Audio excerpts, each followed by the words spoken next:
resolution ko? Hindi na ako magsisinungaling. Bebe, ikaw ba kumuha ng chocolate ko? Hindi ako Hindi nga ako mahilig sa chocolate eh. Hindi raw siya. Halata naman eh. Hindi mo kumuha ng pera sa pantalon ko. Ha? Ay, hindi ako yung kumuha dyan. Bala kayo dun Bebe, nasa'yo na naman ba yung cellphone ko? Wala sa akin yung cellphone mo, Nay. Hindi na ako magsisinungaling. New Year's resolution ko ay hindi na ako magre-reklamo sa utos. Ate, kumuha ka raw ng talbos kamuti kay Aling Turing. Ako na naman. Ikaw na lang. Anak, pumili ka nga ng pulutan to kila Tanjing. Eh bakit nakuhan dyan naman si Bebe nga siya yung utusin nyo? Tunay, magsaing ka na. Maghugas ka na rin ng plato pagkatapos. Ako na naman. Ako na lang palagi. Kayo nag-isip yan. Kayo gumawa. Hindi na ako magre-reklamo sa utos. Ang New Year's resolution ko. Hindi na ako iinom. Dahil dumating si Uncle Burokoy, pumunta raw kayo sa bahay niya. Mag-iinom raw kayo.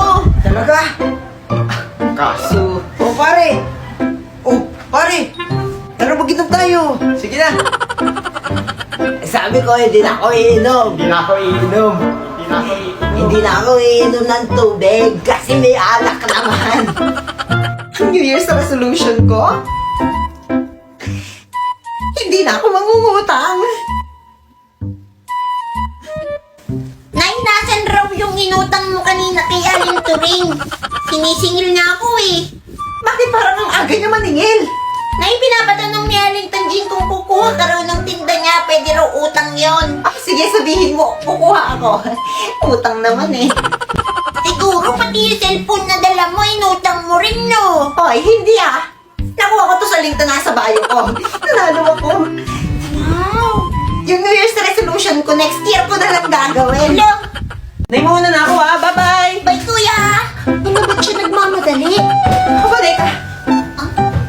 Nasaan ang kuya niyo? Palis na, nagmamadali nga eh. Ano?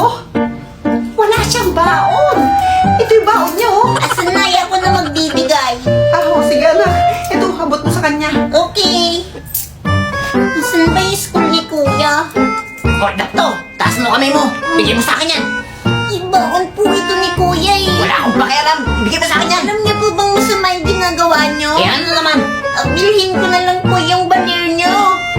Sige, magkano? Ito po lahat. O sige, Til! O, ito na! Akin na!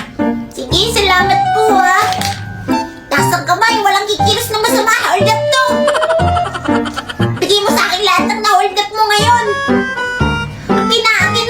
Akin na. Ibinigay na! Oh, akin na to. Ito pa! Ito, pati to. Wow. Tama na. Wala na natira sa akin. Ayan, very good. Bye-bye, kuya. Salamat. Salamat. Wala na raw pasok. Hindi na raw papasok yung teacher natin. Sige, tutulog lang ito nilalaro ko. Sige.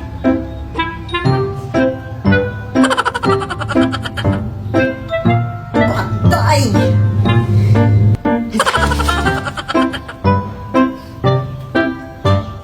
Bakit ka naglalaro sa classroom?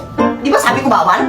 Sorry po, ma'am. Tsaka kanina yung cellphone to. Bago to Saan mo galing to? Nakaw mo ba to? Ay, hindi ko po ninakaw yan, ma'am. Nakuha ko lang po yan sa link na nasa bayo ko. O sige, tubusin mo sa akin to ng 10 piso para may pandagdag sa class fund nyo. Okay? Eh, ma'am, naiwan ko yata yung baon ko eh. O sige na nga. Dahil cute ka naman, ibabalik ko to sa'yo basta kikiss mo ko. Sa inyo na lang po yung cellphone, ma'am. Arte mo O sige. Alam nyo ba kung bakit tungkol palagi sa mga nanay ang content ko? Dahil malapit sila sa akin. Nandyan na yung nanay na mareklamo, nanay na mapag-aruga, nanay na patuloy na nagsasakripisyo para sa mga anak. Yan ang ilan sa mga katangian ng mga nanay ng buhay ko. Ang ina at lola namin na patuloy na sumusuporta sa aming mga anak nila. Mahirap ang buhay pero masaya. Lalo na yung feeling na naging isa ako sa instrumento ng pamilya para makaraos kami sa araw-araw. Tandang-tanda ko pa nung first time kong nag-grocery para sa kanila at nakakapag-provide na ng pangangailangang pinansyal. Nako, labis ang tuwa ko noon at talaga namang nakita ko kung gaano sila kasaya. Alam nyo naman na isa sa mga misyon natin bilang anak ang alagaan at suportahan din sila. Lalo't hindi na sila pabata. Kaya hanggat maaari, ibigay natin o ibalik ang pagmamahal na ibinibigay rin nila para sa atin. Kaya nga naisip ko rin na mabigyan sila ng protection at security na kailangan nila.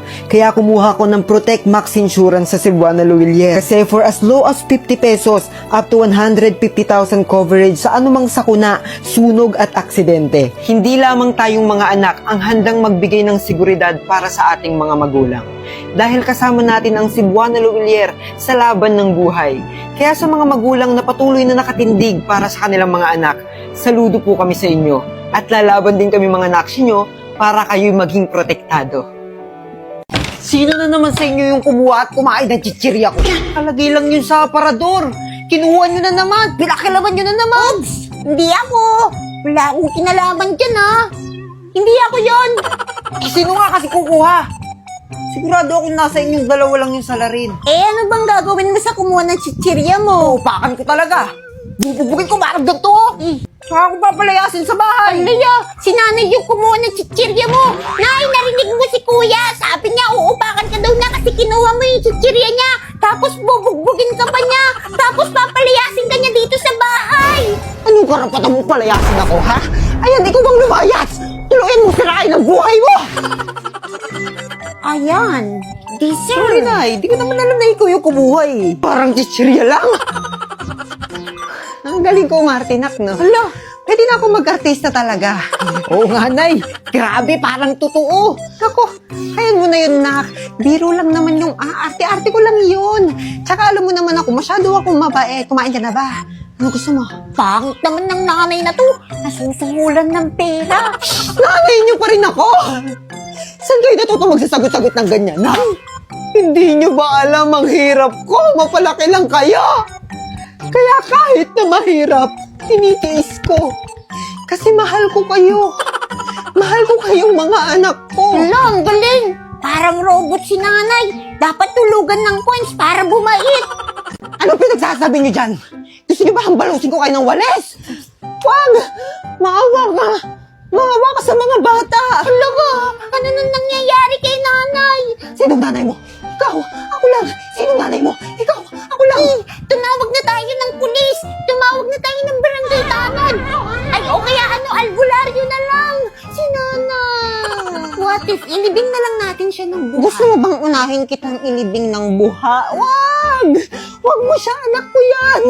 Ililibing kita ng buhay! Malala na to. Tumawag na tayo ng ambulansya. Mukhang hindi na to kaya ng doktor eh. Pari na lang tawagan mo. Hala ka, inaaway niya yung sarili niya. Kumusta kayo mga anak? Tulungan niyo ako! Hindi ko kailangan ng Tulungan niyo ba tulong. yung nanay namin? Ayoko! Hindi ko kayo kailangan ko kayo! Huwag niyo akong iwan niyo na ako! Iwan niyo ako!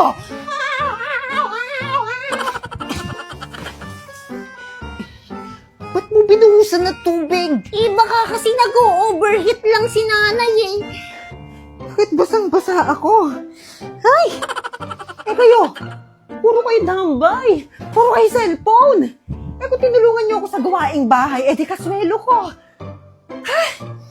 Iba to? Dok, okay na po siya. O, di ba? Magaling na siya. Sabi ko sa inyo, nag-o-overheat lang yan eh. Ano na naman ba itong mga sabit-sabit na to? Nay, may merienda na ba? Oo, doon, tignan mo. Sa rep, sa kusina. Ah, okay.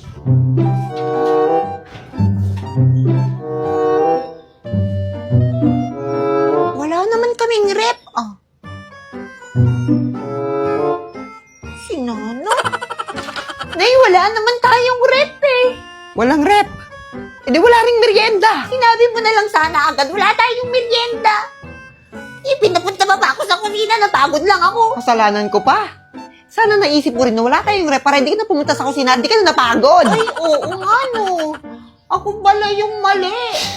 Siya, pagtimpla mo muna ako ng kape. Ilang beses na kayo nagkape kanina. Pagkakape na naman kayo, kainit-init. Magtitimpla ka ng kape o iimpake ko mga gamit mo dito. Ito na. Tamo, susunod ka rin pala. Dami mo pang sinasabi. Grabe naman yung ginawa ng tubig yung kape. Nay, wala nang asukal. Mayroon dyan, sa garapon! Mata kasi ang ibang hanap, hindi ang bibig! Wala nga kasi. Ay naku, pag nakita ko yan dyan, makita mo. Saan na ba yun? Ay, oo nga. Wala na. Ubus na pala. Paano di mauubos eh? Kada kape nyo 2 kutsarang asukal yung nilalagay nyo. Pumunta ka muna kila Aling Pasing. Umutang muna tayo. Palista mo sa pangalan ko. Uutang na naman. Uutang tayo o ikaw babayad ko. Sige na, bilisan mo na. Kumuha ka na rin ng merienda natin para mamaya.